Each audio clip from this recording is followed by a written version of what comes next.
In the opening episodes of Season 3, a Barksdale enforcer walks out of prison after 14 years, returns to the only trade he ever knew, raises a pistol at a target he has every professional reason to kill, and cannot pull the trigger. Within a few episodes, he does something no other soldier in the series manages. He goes to the most dangerous man in West Baltimore, tells him to his face that the game is no longer in him, and walks away alive. He then spends the rest of the series doing something even rarer and far less cinematic. He builds a life. A boxing gym and a gutted building. Day labor with a shovel. Grant applications. Mopping. The slow, unglamorous, permanently unfinished work of becoming a different man. Cutty is, by wide agreement, the closest thing. The Wire Rack Watch has to an unqualified redemption arc, and that makes him a structural anomaly worth taking seriously. A show this committed to institutional determinism does not include a counterexample by accident. This essay examines what Cutty's arc is actually made of. The return, the relapse, the refusal, and the long rebuilding, and argues that he functions as the series' carefully limited concession, proof that an individual concession, leave the game, offered alongside an equally rigorous proof of how little one saved man can save. Cutty gets out, and then the show spends 2 more seasons measuring, with heartbreaking precision, the exact radius of his reach, a radius that stops, most painfully, at the door of a quiet 13-year-old named Michael Lee. If Michael's story shows how the game manufactures a soldier, Cutty's shows what it costs to unmake one, and how little the unmaking transfers. Together they are the show's 2 halves of a single sentence: escape is possible, and it is not enough. Cutty's first scenes are a study in obsolescence. He emerges from 14 years in prison, a stretch served, tellingly, without ever giving anyone up, into a West Baltimore that has the same corners, the same product, and none of the same rules. The Barksdale organization, remembering what he was, receives him like a returning legend. In the old days, the name Cutty Wise meant something, a soldier of the era when muscle was a profession with standards. Avon, from prison, arranges a welcome, a package, a place in the structure, the professional courtesy owed a man who kept his mouth shut for a decade and a half. The game assumes, as the game always assumes, that he is coming home. But the season's early Cutty episodes keep striking one note: the world has moved and he has not. The young hoppers he has set over neither know his name nor care. Reputation, he discovers, has a half-life, and 14 years is several half-lives. The new generation's approach to violence baffles him, undisciplined, casual, unprofessional. When he remarks that the game done changed, Slim Charles, the closest thing the Barksdale crew has to a philosopher of soldiering, answers with one of the series' definitive lines: the game is the same, it just got more fierce. Both men are right, and the exchange frames Cutty's real predicament. It is not that the game changed so much that he cannot play it. It is that 14 years of removal have opened a gap between the man and the role, and in that gap something has grown that the role cannot accommodate. Prison, which is supposed to harden men, has instead given Cutty the one thing the corner never permits: distance. He has had 14 years to be someone other than Cutty Wise, and the someone else came out of the gate with him. The show is careful, though, not to let him know this yet, and careful to show why going straight fails first. Cutty's initial attempt at legitimacy is rendered with documentary flatness, standing with other ex-offenders at dawn waiting to be picked for landscaping day labor, swinging tools for wages that barely register as money, invisible to the men who hire him and interchangeable with the men beside him. The Wire refuses to romanticize honest work. For a felon with no diploma, no trade, and a 14-year hole in his life, the legitimate economy offers not a second chance but a subsistence-level penance with no end date. The show sets the 2 offers side by side with cruel clarity. The game offers Cutty money, status, brotherhood, and the practice of the one profession he ever mastered. The straight world offers him a shovel. Every structural incentive points back to the corner, which is precisely why he returns to it, and why nearly every man in his position does. His relapse is not weakness. It is arithmetic. What follows is the hinge of Cutty's life, and the show stages it as quietly as Michael's hinge was staged heavily. Working muscle for the Barksdales again, Cutty is sent with a partner to punish a dealer named Fruit who has crossed the organization.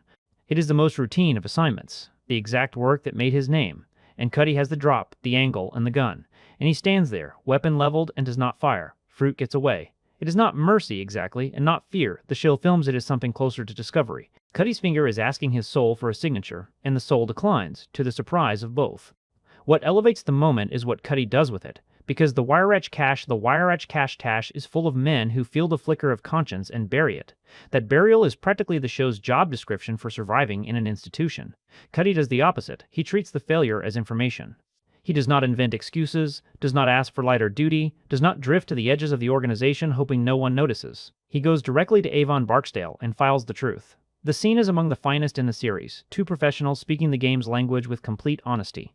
Whatever it is in you that lets you do this, Cutty tells him, it isn't in me anymore. He does not dress it up as morality or blame the years. He presents it as a fact about his equipment, like a fighter reporting a ruined hand. And Avon, drug lord, warlord, a man at that moment losing a shooting war and needing every gun, looks at him and lets him go. More than lets him, releases him with respect, the old code's version of an honorable discharge. That beat rewards a pause, because it cuts against every expectation the genre and the show itself have built.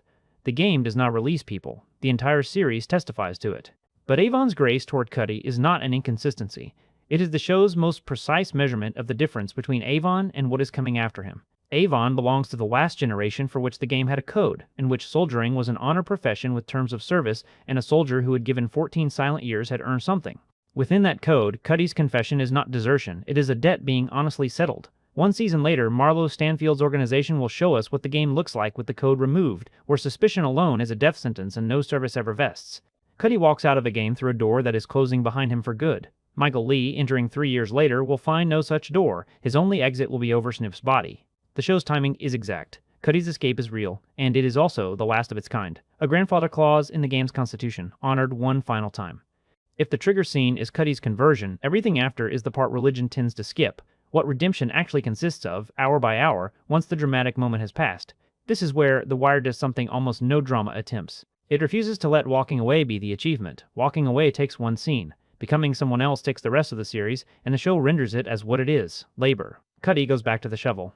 He takes the landscaping work he once fled, and this time stays, not because the work has improved, but because he has. The shovel is no longer a humiliation, but a means. And slowly, out of no plan the show announces, the gym assembles itself. A derelict building, second-hand equipment, neighborhood boys who wander in because it is warm, and something is happening. Cutty, who has no qualification for any of it beyond having once been a fighter and knowing what the corner does to boys, discovers by doing it that he is building the thing he needed at their age. Two features of the gym's founding carry the section's meaning. The first is where the money comes from, Avon. When Cutty exhausts every straight avenue, he visits his old employer, and Avon, amused, unsentimental, and quietly moved in the way the show allows him about twice. Hands him roughly $15,000, waving off the thanks. The scene is a small ethical Möbius strip of the kind. The Wyrick Wex loves. The boxing gym that exists to pull boys out of the drug trade is capitalized by the drug trade, its charitable arm, its conscience money. The show offers this without irony, poisoning, and without absolution. In West Baltimore there is no clean capital. There is only what you build with the money that exists. The deacon, the same corner-wise churchman who audited Colvin's Amsterdam, supplies the second feature, institutional navigation. He walks Cutty through permits, inspections, liability, the alphabet of grants, the entire bureaucratic immune system that exists, as far as any reformer can tell, to reject transplants like this one. Redemption, the show insists, is not a feeling. It is paperwork, plumbing, insurance, and other people. Even the purest second act in the series cannot be a solo performance, and running under all of it is the quieter rebuilding, Cutty relearning how to be a man in a world where manhood is not enforced at gunpoint. The show gives him a gently comic, gently sad thread of romantic misadventure, the easy conquests among the neighborhood mothers that leave him emptier than solitude, and his halting pursuit of Grace Sampson, the schoolteacher who represents the settled adult life he can now imagine but cannot yet inhabit. Grace's polite unavailability is one of the show's subtler judgments. 14 years in prison and a lifetime in the game have left Cutty in the ordinary human curriculum. Intimacy, patience, the small talk of a settled wife, roughly where his boxers are in theirs. He is a beginner.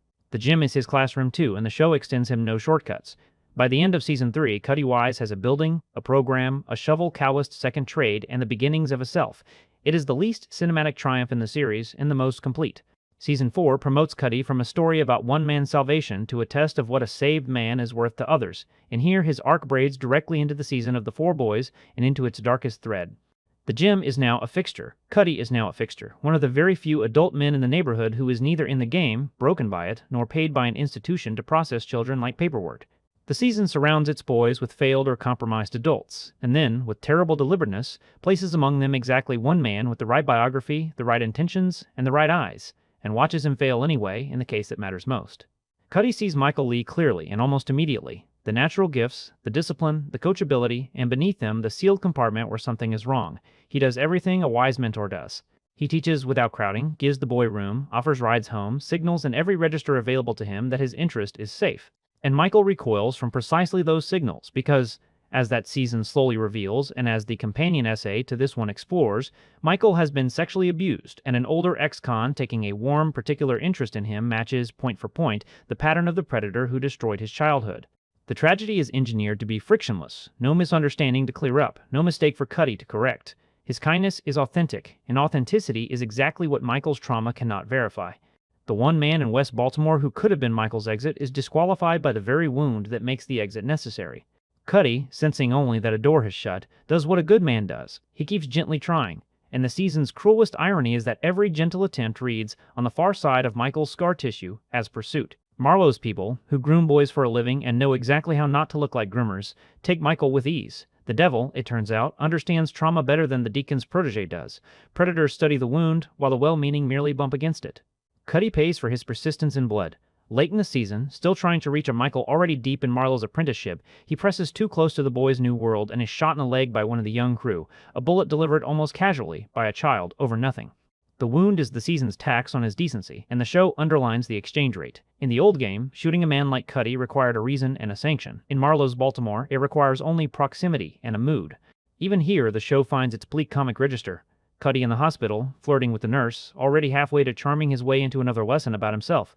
He survives, limps back to the gym, and hangs up for good. The notion that he can go out onto the corners and pull boys off them by hand. The corners keep who they keep. Around the Michael failure, the season arranges Cutty's smaller, realer victories and defeats like a frame.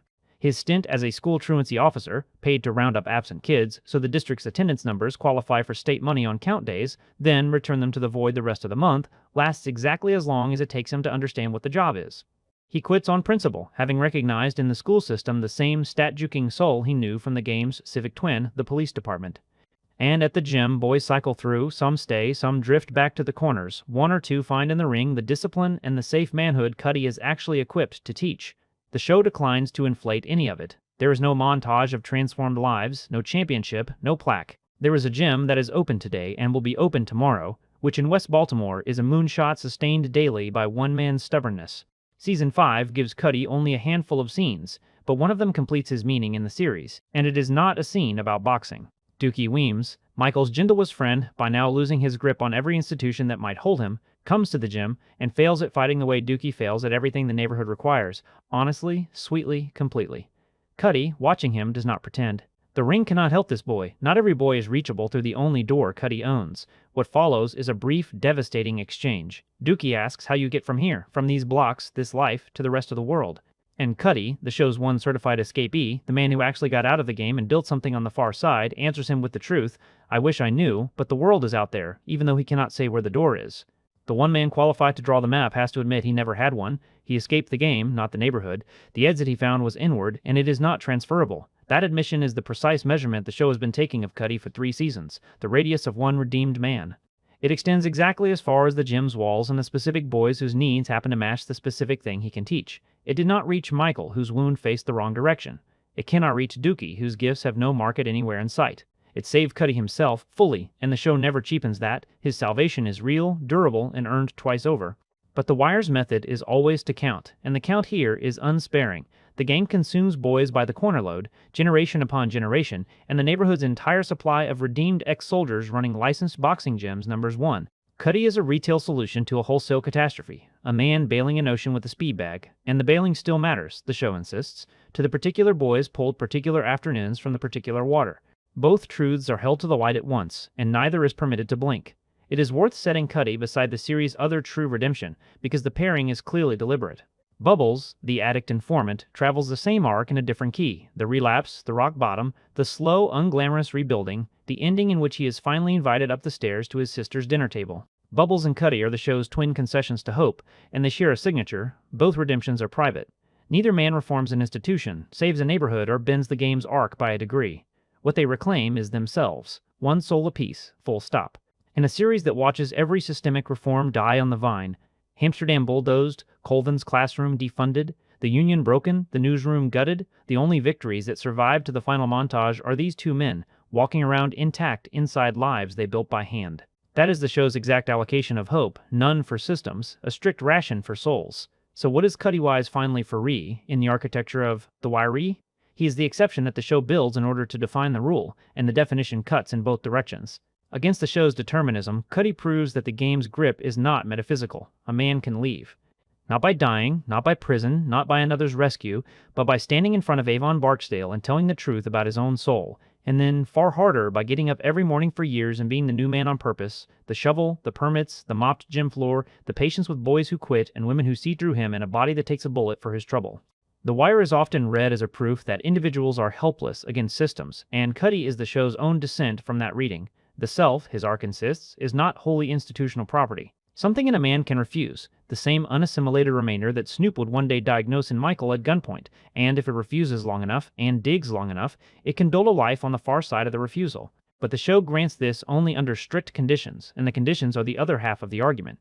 Cutty's exit required a rare alignment. An old code boss with honor enough to open the door, dirty money clean enough to fund the landing, a deacon to translate the bureaucracy, 14 years of enforced distance in which a self could grow back, and, beneath all of it, the sheer luck of a conscience that announced itself before the game demanded a murder he couldn't take back. Change one variable, make the boss Marlowe, make the year 2006, make the man 20 years younger with a little brother to protect, and Cutty's story becomes Michael's. The show has run that variant, and we know how it ends, with a shotgun in a rim shop. Redemption in The Wire EEC Rec is real, and it is not a policy. It cannot be scaled, taught, mandated, or funded. It happens one soul at a time, at ruinous cost, against the odds, and it saves almost exactly one soul per occurrence. That is the final measure of the man. Cutty Wise is what winning looks like in West Baltimore, and the show's deepest honesty is in how small it lets the winning be. No neighborhood transformed, no generation rescued, no system moved an inch. Just a lit gem on a dark block, open again tomorrow, run by a man who once killed for a living and now teaches boys to keep their hands up. The Wire spends 5 seasons proving that the city's institutions cannot save anyone. Cutty is its quiet, stubborn addendum. A man occasionally can save himself, and having done it, can hold the door open, one arm's length wide, for whichever boy happens to wander close enough to reach. It is almost nothing set against the corners. It is also, in the entire series, the only thing that